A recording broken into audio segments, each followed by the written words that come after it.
Hello दोस्तों, आप सभी का हमारे YouTube चैनल पर बहुत बहुत स्वागत है। आज की वीडियो में मैं आपको भगवान श्री कृष्ण के जन्म की कथा को संक्षेप में सुनाने वाला हूँ। उनके जन्म की कथा बहुत ही रोचक है, इसीलिए आप ध्यान से सुनिएगा।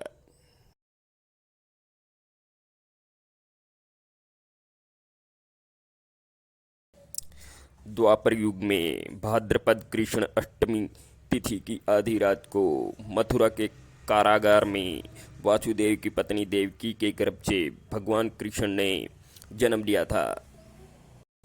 भगवान श्री कृष्ण ने माता देवकी की आठवीं संतान के रूप में जन्म लिया था। जिस समय भगवान श्री कृष्ण का जन्म हुआ उस समय उनके माता पिता भगवान श्री कृष्ण के मामा कंस के बंदी गृह में थे। माता देवकी कंस की बहन थी। कंस को सत्ता का बहुत लालच था।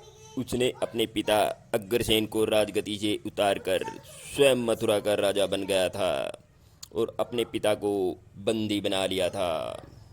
लेकिन राजा कंस अपनी बहन देवकी से बहुत प्यार करता था। उसने अपनी बहन का विवाह वासुदेव से कराया था। जब वह देवकी को विदा कर रहा था उसी समय एक आकाशवाणी हुई।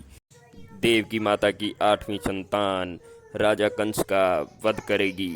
यह सुनकर कंस घबरा गया और उसने अपनी बहन देवकी और वासुदेव को बंदी बना लिया। राजा कंस ने देवकी की 7 संतानों को जन्म लेते ही मार दिया था। जब भगवान कृष्ण ने जन्म लिया उसी समय एक आकाशवाणी हुई कि भगवान विष्णु ने कृष्ण के रूप में देवकी की कोख से जन्म लिया है। यह सुनकर वासुदेव और देवकी बहुत प्रसन्न हुए।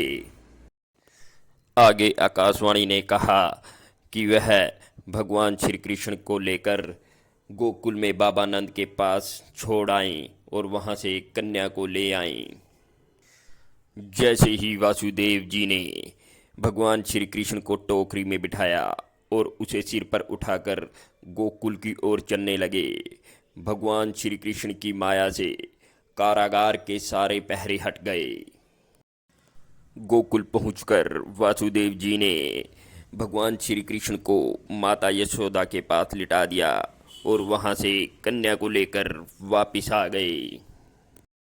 जब राजा कंस को इस बात का पता चला कि देवकी की 8वीं संतान ने जन्म ले लिया है तो वह उसे मारने के लिए बंदी गृह में पहुंचा।